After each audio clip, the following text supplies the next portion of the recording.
Wesley Smith's talk this morning, right into the dark, and I got scared to death. Thinking of Dean's process, but then I went to Joe Nassis's urban fantasy kind of structure thing in here, and I felt so much more comfortable. We had these two different models of ways of doing world building.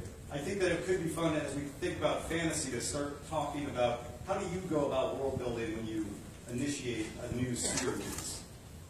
So you want to start with? Well, not everybody has to answer every question necessarily, but Drake, why don't you start first, and then we'll see if the other two wants to jump in. Can you guys hear me, or do I actually have to stand up? I sit for a living for a reason. Right now, I'm going to sit down. I'm just going to stand the whole time. I spend a lot of time on world building. I'm not the writer that subscribes to the fast writing, so I put a novel out a year. I'm not worried about that as far as speed or whatever. It's different. It's a whole different ballgame than the traditional game. So I do get a lot more time to do things. So I do spend a lot of time on things. But it depends on what I'm doing. I mean, one of the kids' movies, or the kids' movie that I sold this year, I probably spent 3 months planning it and plotting it, and that included world building as well. But I subscribe to a philosophy of deep, not wide. So a lot of fantasy people, if you're like me, you grew up playing D&D, you play fantasy games, whatever, and you get locked into the fact of creating this entire massive universe like you're creating a role-playing game. I spend very little time on the majority of it, and then I think about what's going to impact the story, what's going to drive the story, and those are the only things that I actually develop. I kind of see it like a Hollywood stage set where you have those false buildings, but there's the one building we're going to go into, so we're going to build it out. Everything else is just a storefront and isn't real. So that's kind of the way I world build, because I still do have a deadline that I have to meet, even though my deadlines tend to be a year long or whatever. Good. All right, thank you. For me, it's kind of similar to his answer. I don't really start with when I start world building, I don't think about the wide, like, giant universe. I think about what kind of tropes do I want to have in my series? Like, do I want steampunk? Do I want, like, airships? Do I want ninjas? Like, what do I want? Like, what are the fun things that I want first? And then I build the world around those kinds of things that I want to write about. Because otherwise I feel like I get trapped if I try to put too many specific rules and things. And you can also world build and throw things in and add things as you're writing. So, yeah, I try not to get too detailed. Some people really like that, but for me, I kind of like to make it up as I work. All right, I was kind of nodding when Dean was talking this morning because I world build on the fly. I think of something, I write it down, and I do make a story Bible as I go now. I did it with my first series. I was like, I'll just remember it all. It'll work out fine. So I actually usually start with the characters. They're what pop into my head first, and I'm thinking like my Dragon Blood series, the main character is pilot, so obviously I had to have an advanced enough setting for there to be kind of these World War I type biplanes. And then, like, what's driving them, and then I think about what is going on in the world that has created this person and given him these issues that he's dealing with, or her issues. So that's sort of where I start, and I've started lately, I'm kind of prolific too, like Jasmine, I think I've done 50, 60 novels at this point, and several different series, so I try to just, what was I saying? World building. Around characters. Yeah, around characters. Start with the characters and make the world make sense for them. Put enough challenges so there's plenty of conflict. If the series ends up going on 8, 10 books, you never know. I had one series where it was going to be one nice standalone fantasy romance novel that was happily ever after at the end, and now it's 8 books, spin-off series with 5 books, and it's become my best-selling series ever. So make it big enough that there's room to play around in it, but you don't have to figure it all out at once. And what I was going to say before is I've started writing like the first 3 novels before I publish anything, and that way if I come up with cool stuff in book 3, I can just go back and add it to book 1 because I don't have to rewrite history at that point. So lots of different ways can get you there. I just agree that in fantasy I meet a lot of people that they're so into the world building, they spend 10 years, often they're DMs, creating this world, and you're like, well, when are you going to publish your first book? I'm still working on it, but let me tell you about my world, it's really cool. So don't get too bogged down in that stuff, I'd say. Well, let's talk about, several folks mentioned tropes. For people either just starting out in writing fantasy, or even if they've been doing it for a little bit, would any of you say there's tropes that are like necessary tropes for reader service in fantasy, or are you just like, hey, it's up to me. I am the DM. Lindsay, do you want to start because you were kind of there? I'm not a super right to trope person. I'm not against it. I think actually if you like what's popular, you're going to have an easier time marketing what you write. So there's nothing wrong with that. I do think in fantasy we want the heroic ending. Well, grimdark stuff, maybe not, but you know, I know my readers get really upset when I kill off characters. I do it occasionally, but I try to give a happy ending, epic feel to it at the end. But I feel like, especially epic fantasy, I think maybe urban fantasy, there's maybe more formula, more demands that the people are expecting. But it seems like any secondary world fantasy, you know, there's certainly the orphan boys, they get the chosen ones, especially if you grew up reading fantasy, all the stuff in like the 80s and 90s was kind of like that. But I feel like we're a little open now and you can do a lot more things, and just heroic adventures are the kind of things people are looking for. Yeah, especially the heroic adventure thing. Like when you're writing in fantasy, I think when people really want to see like the hero overcoming things and getting knocked back and having to get up on their feet, because like that's something that like we really want to root for. We don't want it to be too easy. So it's like I know like for example, there's in the harem genre, not reverse harem, but harem. Like a lot of those books are like, they want the hero to be like perfect and win everything and like get all the girls and all that kind of stuff. And that's fun. But I feel like when you're talking about traditional fantasy, like you really want the hero to overcome challenges, and it's not just exterior challenges that are important, but you want the hero to grow you want those challenges to make the hero grow as a person individually. That might have been more of a storytelling thing than a trope thing, but I feel like they go together. So. I actually think a lot of people misunderstand the word trope, because there's trope, and then there's also genre trope. And I think you do need to know what your genre tropes are, because that's what created your genre. That is what the fan base is looking for. That's why they like that genre. Is that genre? It's like if you write a murder mystery and there's no murder in it, you're actually writing chick lit, not.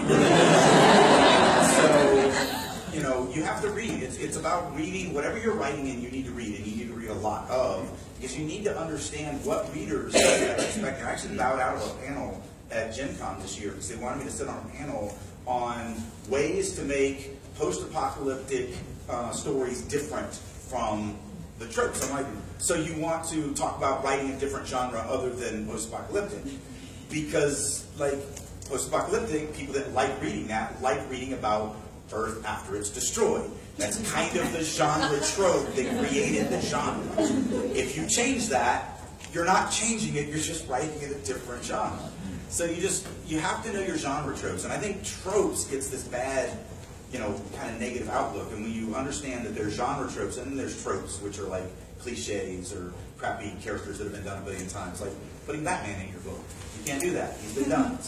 We've got that. Use something else. It's also illegal. A little bit. But do that. Right. So Drake, what would you say then are some genre tropes that you would say, hey, here are some key ones for the fantasy genre? Well, And there's there's no such thing as the fantasy genre. Right. So like I write dark epic fantasy. Right. There's adventure fantasy. There's tons of different types of fantasy. So you have to know kind of what you're looking for. So like with dark epic fantasy, it's exactly what she was talking about just a second ago. It's about hero growth. It's about heroes failing a lot. It's about kicking the crap out of them. They grow internally. There's a lot of emotional baggage and emotional hardships that they have to deal with. So it's a deeper, harder read for the readers. It's more emotional. You feel more emotionally drained as opposed to reading an adventure fantasy where it's like, like the Percy Jackson, where it's, yay, we just killed something that has a mom. Let's go kill something else that has a mom. That's awesome. It's a different, but that's a different group of readers. Like most people who read adventure fantasy, they don't realize they're adventure fantasy fans because they'll read something of mine and they'll go, I don't really like how you write. It's just too dark for me. It's too heavy. I felt emotionally drained. But my fans are like, oh my God, I love reading you. Because it's this emotional roller coaster ride that I take them on. So you do have to know your readers. You have to know what you're writing and who it's going to be marketed to and write to them.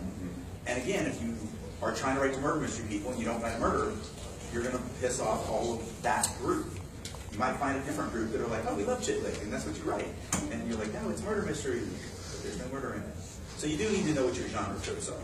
And every genre, and there's a dozen at least different fantasy genres. So you need to know the specific one that you're writing for. Hey, we already heard that you were a big D&D person. Play twice. I actually have 2 groups running right now that I'm a DM of. Are they waiting for you outside? Just making sure. Yesterday, Jasmine, you said something I really appreciated. You said the study of history has been like a really important part of your inspiration as an author. I'm wondering if anybody would add anything else to the conversation of ways that you kind of fill up your creative tank in terms of writing fantasy. So what sort of other things do you do that helps you to be creative on the other side of it? You mean other than studying history? Yeah, sure. Well, I mean, obviously reading fantasy. Yeah. Like, obviously, part of the thing for me is reading like the older classics. I feel like is just as important as reading the newer stuff.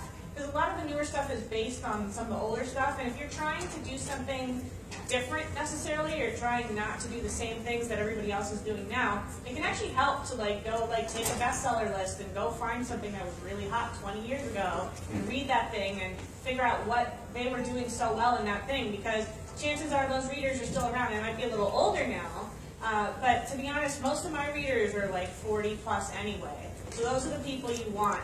Old people. Old people. Old people with money.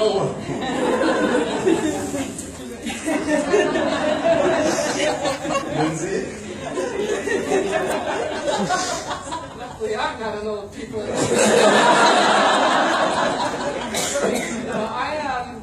I also enjoy historical stuff. I love anything quirky and unusual. You guys, if you've heard the podcast, you're probably not surprised by that, or read anything that I've written.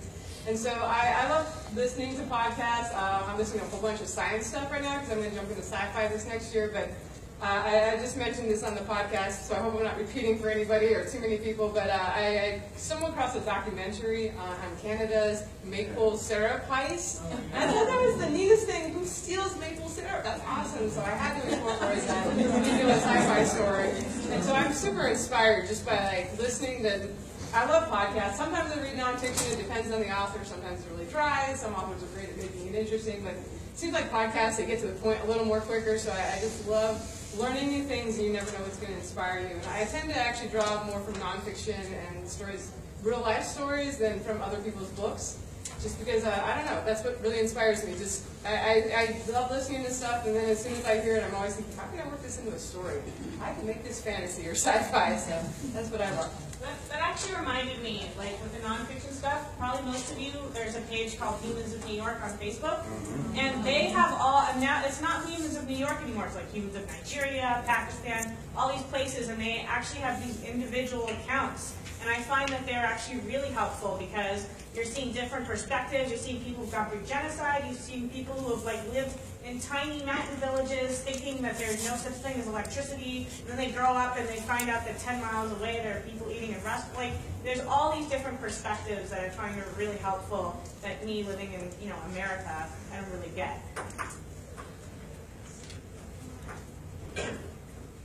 Let me ask this. If we were, this is a chance for you to pat yourselves on the back a little bit and help inspire us. If we were to ask some of your most kind of rabid fans, what keeps them coming back to your stories, what do you think most of them would answer? What is it that really kind of shines in your work that the fans fall in love with? Rick, what do you want to say? My fans come in 50 Shades of Red, so there's a lot of violence, which is funny because 85% of my fan base is female, so it's weird that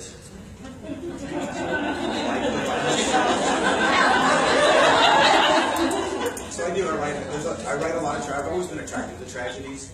I do give them a happy ending at the end, but not until I literally just tear the living crap out of them for the entire. People ask me all the time, which characters are you? I'm like, have you not seen what I do to these people? None of them are me. It's just all about the emotions. I feel like I'm a really emotional writer. I think that's probably what keeps them coming back. And it's also, if somebody's turned off of my writing, it's because they didn't want that heavy of a read. They wanted a lighter, let's kill something with mom, and then kill something else with mom, and it's awesome. There's a lot of ramifications in what I write. Do you have like mom issues or something?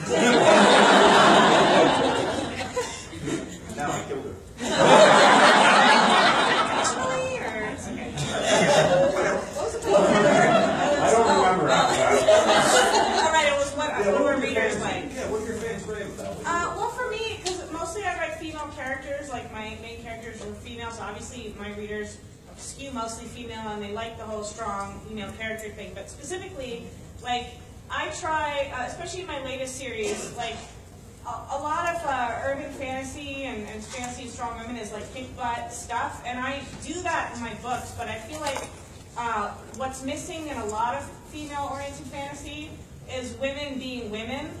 Like, because it's important to remember that women have strengths as women that are good. Like, it's not just, like, the fact, being a strong woman does not necessarily mean being the same as a man. And there's like this fantasy, literally in fantasy, where women get to be as strong as men. But I think what I try to do is I try to have a good balance of that. So the women get to be physically strong or magically strong, but they get to use their softer talents for negotiation or things like that, or empathy to like solve conflicts and situations. And I think that that's what makes women different and in some cases better. In fantasy. Actually, I want to add, so I got in trouble with an agent, not my agent, but one that was talking to me a couple months ago at a convention, because she was like, you know, you don't write any warrior women. I was like, yeah, no, I don't write women that are basically dudes without dicks. I write women who are strong because they're women, not in spite of the fact that they're women. And so there isn't a lot of warrior princesses in my stuff, because the dude can pick up a shield and go beat the crap out of the other dude. Women have a whole different way of being strong. And I am very happy that you said that, because a lot of women writers write dudes, or basically chicks that are just dudes without dicks. And that, I don't like that. That's not, I don't know. All right, chicks without dicks.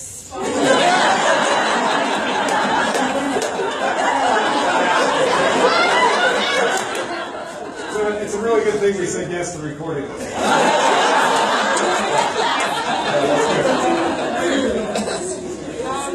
For my stuff, my readers kind of know they're going to get my sort of snarky sense of humor, and I love to write dialogue that sort of sets up jokes and punchlines. I don't say I write comedic fantasy. They're serious stories with people die. There's epic's my word today. I don't know. There's stuff going on that's serious, and but no matter how serious the moment, the hero can come up with a wisecrack. I was in the army, and I just remember that everybody is always sarcastic, and no matter what situation you're in, not that I was ever in war or anything, but I feel like humor is just a big part of who we are. It's how we diffuse attention, and I've had readers that I did a pen name, and I didn't come out with it for a while, and I had people that were able to tell it was me just by the writing style and the kind of humor that was in the stories.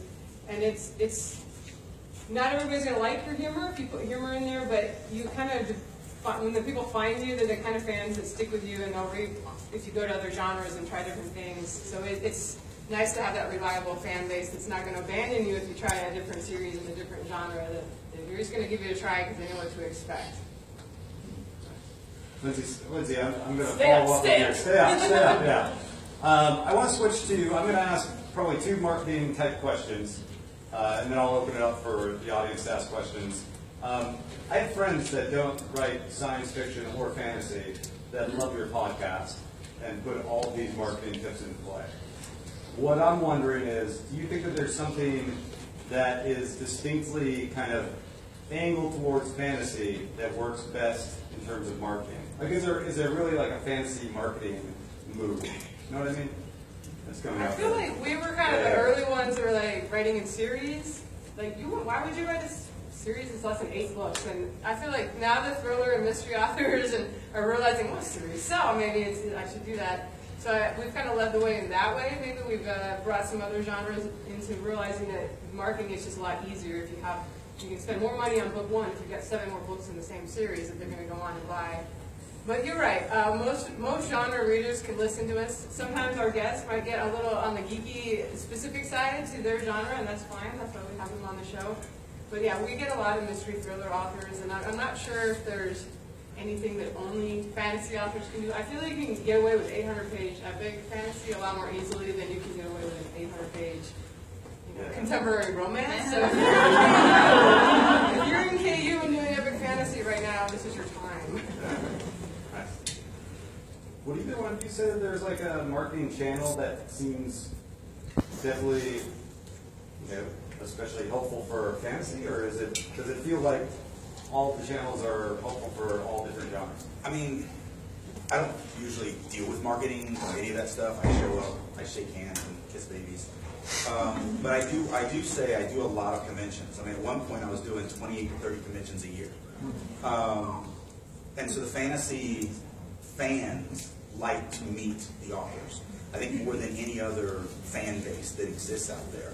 So that is one thing that helped me kind of explode early on, was I was willing to be on the road 100 days a year and then write 200 days a year. So, because I wasn't writing when I was on the road. So you're talking a third of the year that I didn't write at all. And that's one of the reasons why I don't do it. I only do about 7 conventions now a year, because I'm just doing so many things. So I'm out there less, but I'm also only doing now the biggest of them, so it still gives me the big stage. But that's the thing, if you could make it to your local conventions, local fantasy conventions, even spreading out, you probably are going to have a hard time getting to some of the bigger ones, like a Gen Con or a Dragon Con or a San Diego Comic Con. But there's a lot out there that you could get into, and fans appreciate that. They want to meet the people that they're reading. So I think that's the one thing that I did early on that really helped my career. Yeah, I think it's something that we don't see people doing very often in the indie world. Just show of hands, who regularly goes to conventions as an author, not a participant, but as an author, bringing either having a table or speaking? A panelist, yeah, sure. Yeah, panelist, absolutely. Yeah, okay. It's just hard to get into, and I hate it. I've tried to get a couple of my friends in that are indie press, but like Gen Con, as a rule, you can't be a panelist there if you're indie press, right? Period. It's just the rule, and you can't really get around it. Yeah. So it's a shame, but it's just the reality. If you publish a bunch of short stories, they don't care that you also have a novelist. If you're a short story writer, Yeah. Oh, hybrid dinner. I mean, I'm a hybrid. These are self-published. Yeah. So, I mean, I'm a hybrid writer. They don't care about that. They want to know that you, like Gen Con has a rule, you have to have been with somebody. You have to have been professionally published by somebody, or you can't get on their panels or whatever. And that's just their rule. Not everyone is like that, but a lot of them are. A lot of the bigger ones. So, which is a shame. I feel like this isn't really like a direct sales thing, it's more of a branding thing. But versus, if I'm just looking at contemporary versus paranormal or fantasy, because you have world building and stuff like that, you can really make a lot of branded cool swag, things that you can give your readers to make them feel like they're part of the universe. I remember with my first series, I made these special bracelets that my character wore, or certain things like that. I'm not good at giving examples, but you get my idea. You can make your readers feel included and feel like your universe is more real by creating things like that and making them eager to be part of it. Whereas with contemporary romance, you can kind of do those things, but it's not the same thing. So Yeah, please. These guys reminding me that we have dragons that we can use for marketing and fantasy. If you get character art done, you can often find somebody on DeviantArt to do pretty inexpensive characters or monsters, and it just gives you something to put on your Facebook posts. You get a lot more engagement with pictures. People like them, comment on them. So, and I'm just finally getting into Instagram, so I've put some character art up there. I feel that the other genres probably don't have as cool of monsters and things that we have. Maybe horror thrillers can get some monsters in there, and just really gorgeous artwork that if you can get the rights to, or like I said, if you can find somebody that can do some for you rather inexpensively. And you can, or I've actually just done the Shutterstock. I have one of those stock photo sites. I got a membership, and there's actually some pretty cool illustrations up there that you can buy for a couple credits, and then you just can keep using them and throw some text on there. And it really helps with the social media stuff, the pictures for engagement. I know some people make trading cards and carrots or things like that. But they're expensive, but they're all things you can do that other people who are not fantasy can't necessarily.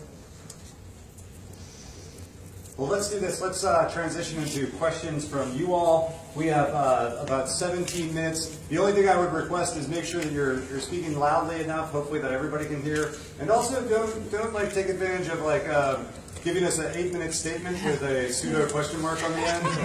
Keep your questions for the author, please. Let's start over here. Go ahead and stand up. Yeah, we have to stand up. You have to stand up. What are some specific common Mistakes you see authors making in your genre, sort of epic fantasy, urban fantasy, and dark fantasy. Sure. I think one of the biggest common mistakes is regurgitating token. They're like, I'm just gonna, it was. I had this discussion not even a year ago where I read a little piece of this one guy's work, and I was like, this will never sell. And he's like, what are you talking about? It's exactly like Tolkien. I'm like, yeah, and when you invent your time machine to go back to 1952 to publish it before he did, you're going to be awesomely successful too. Actually, it was published in 54, so even further than that. So like, you read a lot, but you can't just regurgitate the same stuff that's been done over and over and over again. You got to be structured in your structure. Structures don't change, so understand story structure, understand what you're doing. Most of us are going to be using the hero's journey because it fits and works flawlessly across an amazing amount of genres. But in the actual dressings, it needs to feel different. It needs to feel unique. So that's, I think, the biggest mistake that a lot of them do. They're just basically, they don't read a lot, so they only read a few things, and they think what they're doing is unique, but in actuality, it's been done 500,000 times. I had an idea and I forgot, so you can go first. I have that effect on me. I would say, as far as, you didn't really specify marketing or craft, but I feel like you should write the story you want to write, and then you got to figure out how to package it and sell it. And I guess the thing I see the most is people write to me, it's like, why isn't it book selling, why isn't it selling? And it's just the covers. The covers are not good. You got to look at what's selling and, pick the category on Amazon that's closest to, for indie authors, closest to what you think you are, and then write your blurb to fit in with the other stuff. You want to be unique and do your own things. That's what people are going to love and remember you for. But the farther you are away from what's selling, the harder a road you're giving yourself. So make sure, see what's out there, and ask somebody else, because I cannot tell you how many people come up and they think their covers are awesome. Thank you. And I see it right away, I'm like, that's not going to sell. That's not, you Photoshop that yourself, dude. And even if you get it professionally done, if you try to micromanage your cover artist too much, sometimes that doesn't work out. They have more experience with design usually, so listen to them. I'm not saying you can't have input, but just see what's out there and then ask other people, does this look like something you would buy? Because I just see a lot of amateur covers now. And you cannot, in the early days of Kindle, you could get away with it. My first covers, there were no cover designers you could hire then. You had to go on DeviantArt and try to find somebody. But now there's a whole industry up, and everybody's really raised the bar. So it's very tough if you don't have something that looks like it's traditionally published. In the traditional game, we call it the cover roulette wheel. You actually get no input on your cover. So you turn in a manuscript, and a year later they give you a book, and it has whatever cover they felt fit. And I said this actually in class just this last weekend. Covers are not there to be an artistic reputation of your story. Covers are there to sell the book, period. So you usually are too close to it. You're too much in the, no, it's my story and mine, I want it to represent my, no, you want it to actually capture the audience that are going to enjoy this book. So it's a marketing tool, period. And it has to be that.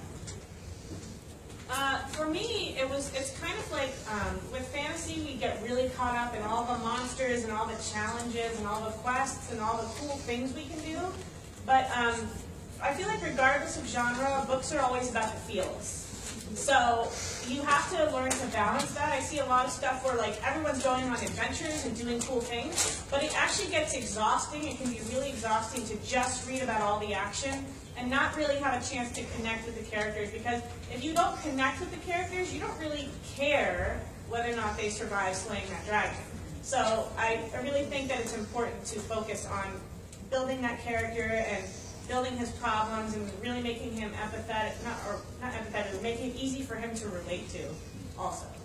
And actually, going back to another one of the mistakes, that's actually how you can usually tell if it's a younger writer, and I mean younger as in time and craft, not age, whether they're male or female. Because a lot of male writers, new writers, struggle with the fact that it's all about the sword fighting. And the reality is most readers are female. So you need to write for females, period, if you're a dude. Even fantasy? Yeah, Everything. even fantasy. Yeah. Sci-fi Like I said, might be the one that skews more guys. Sci-fi, especially military sci-fi, which I don't write in either one of those. So yeah, those definitely do. But it's, like I said, 85% of my fan base is female. So I wait for meetings. We're barely literate. All right, right here. Go ahead and stand up. Hi. How much of an influence do you find pop culture, media, TV shows has on your expectations of your work? So like Gone Girl, Vampire Diaries, that kind of thing. I don't really feel like it has much of an influence on like the fantasy I write, simply because I write about dragon riders. But I do find that I found more of a success writing with a more modern voice, even though my stuff is set in like definitely a different world of older technology. I find that writing not like super long chapters and writing with a more like first person modern, so it's sort of a combination of the old styles of stories but written with a more modern voice. I don't really know if that answers your question, because I don't feel like those TV shows really are relevant. Like the only one is like Game of Thrones, really, that's on TV. Yeah, it's more like, I guess, urban fantasy is big. Yeah, let's camera that tomorrow. I have a question. Yeah, over here. Yes. Long ways from the floor. So I'm just curious how you guys are doing, what your approach is to advertising. Do you feel like having a big backlist and using Amazon ads helps you? I guess you probably have no control over that. Probably your advertising is going to the conference that we're talking about. But has it helped you? Are you using it? Should we use it? Will it help? Well, this is a very bad timing for this question, because I have personally recently had crap luck with advertising on Facebook and AMS, because there's been all these algorithm changes with the elections and stuff like that. But when I started back in, I want to say May or April with my Dragon Rider series, I only just started writing epic fantasy. I was writing like sort of a cross between urban fantasy and steampunk in the beginning. But when I moved to epic fantasy, Facebook ads were actually really great for me. I could target Brandon Sanderson and Naomi Novik and Christopher Paolini and Cornelia Funk, is that how you say it? Anyway, those people are still on Facebook. You can also target like Skyrim, and you can target video games and TV shows and all this kind of stuff. And exactly, that was one of mine.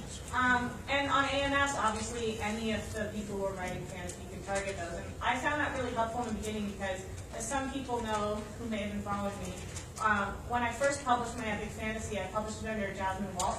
It was a mistake, because my also box got all messed up with like reverse harem and urban fantasy and all these things that have nothing to do with Dragon Riders, and I was getting completely the wrong stuff. So I had to unpublish it, I had to put it under a different name, I had to use a different ASIN and everything. I had to get they ported my reviews over actually, so that was okay. But I started completely from scratch, and I did for like several months until Facebook decided to hate me. But advertising is effective. Lindsay actually shared my book, thank you, Lindsay, when it came out, and that helped a lot. So finding other authors to do newsletter swaps can be beneficial. I don't recommend doing it all the time, but when you have a new, like brand new genre that you're jumping into that you've never written in before, it can be helpful to get some other authors to give you shout outs. I do a little bit of AMS ads, Facebook ads. Especially around launch, I'll try, you guys probably all know that Amazon's more likely to start promoting your book if you can spread everything out and show it's a steady seller over the first couple of weeks, rather than the book club effect. They seem to have they tamp that down. If you shoot up real high, they just kind of drop you off again. But if you can start the ball rolling on your own, and it has legs, sometimes Amazon will kind of help you. Or it starts selling, it's available or visible in so many other places, so many other books is also bought.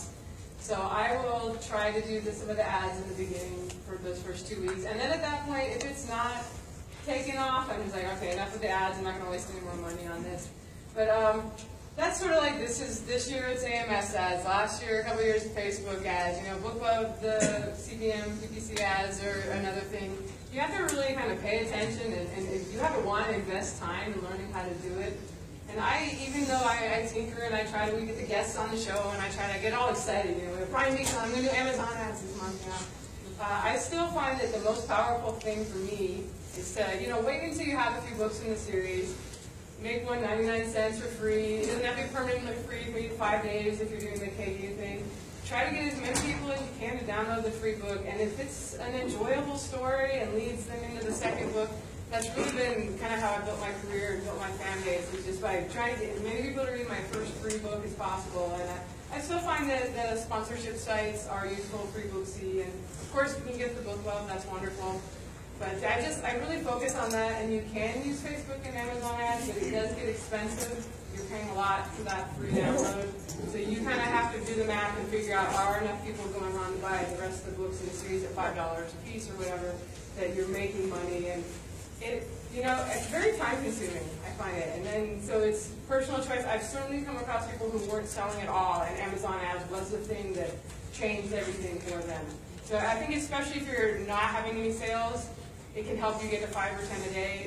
It's a little harder if you're like in the top 500,000 in the store to really move the dial with them, unless you're doing $2, $3 a bid for the click. So if it sounds fun to you and you're into that, it could be something to talk about. I was just curious, just what authors do you guys find, older or newer, that you're impressed by or that influence you? I grew up reading everything. So here's Anthony, Michael Moorcock. Joel Rosenberg was probably a huge contributor to how I write. The biggest was definitely Robert Jordan. I found Robert Jordan's Conan when I was probably about 10 and never looked back. So immersive writers, there is different types of writers. There is the less immersive but more kind of the frou-frou kind of fantasy. I've never really been interested in that. I want the deeper, more emotional, more ramification type stories, which is who I read, and that's why I write that in that vein. I'm kind of all over the place because, as I said in my panel yesterday, I grew up with both fantasy and romance, like literally like David Farland and Robert Jordan and Harlequin. So my mindset has always been a little different approaching writing, and that's probably why I tend to do the female characters, simply because I like the romance aspect and I like the relationships and I like the feels, but I also like the dragons. So yeah. I grew up, I think all of us grew up reading voraciously, so almost anybody that was writing fantasy in the 80s or 90s I probably read. I adored R.A. Salvatore's Drift books. We were just talking about them earlier. I won't go back and read them as an adult. I'm not sure I would love them as much, but as a teenager, they were just, I devoured them and read them like 5 times. All those spines are all creased. I also like Michael Moorcock. As a teenager, you love those kind of outcast characters that you feel that way yourself. And I feel like the stuff I read as a younger person influenced me more. And stuff I pick up and enjoy now, it doesn't affect like how I write now. I've kind of set in my ways, I guess, a little bit as far as my own voice. I mentioned yesterday that Lois McMaster Bujole's Book Prosecuting series, it's sci-fi. She also does fantasy, but that series I found it, and it's sort of like she wrote how I always wanted to write, but didn't quite know that's how I wanted to write yet. So she was probably my biggest influence as far as authors go. Okay. Hey, we have time for one more quick question. Anyone?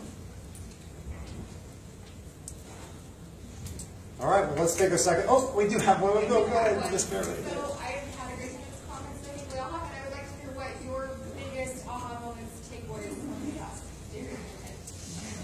Do we have to? Just thinking about something you have been kind of ruminating on and would like to share. Rick is here for this. I showed up for this, and I'm leaving after this, and I'll show up for mine tomorrow, and I'll leave after. I've got rewrites on a sci-fi movie script that I have to get finished for in December, and I've got a children's movie that I have to finish before December. So I'm here for my stuff, and then I'm gone. So if anybody does want to get copies of the books, they're available at bookstores, but if you want to get them from me, they're a little cheaper. You can see me after this, but I'm only going to be here for a little while, and then I'm out. To be fair, with stuff like this, it usually takes me time, like, to decompress because I'm an introvert. So it's like after the conference, I sort through the thoughts in my head. But like right now, I can't tell you anything. Well, because I've interviewed most of these people that are talking at the conference on my show, I'm kind of hearing stuff I've heard before. But I think the biggest thing with these is meeting people that maybe you've only known online and talked to before, and that I think is what you'll remember. That's sort of I hate saying that, it's so cheesy. You made friends, you networking, but I think that's kind of what you remember is the people in the community that you've maybe just known online and gotten to meet at the conferences become the most valuable thing you'll get out of the conferences. And then if you can happen to schmooze a little bit with the draft digital guys around, coaches around, you know, it can't hurt. They might ask you for an email or something, and they have a newsletter, and just get it on their radar. I won't name anybody that might be in the room.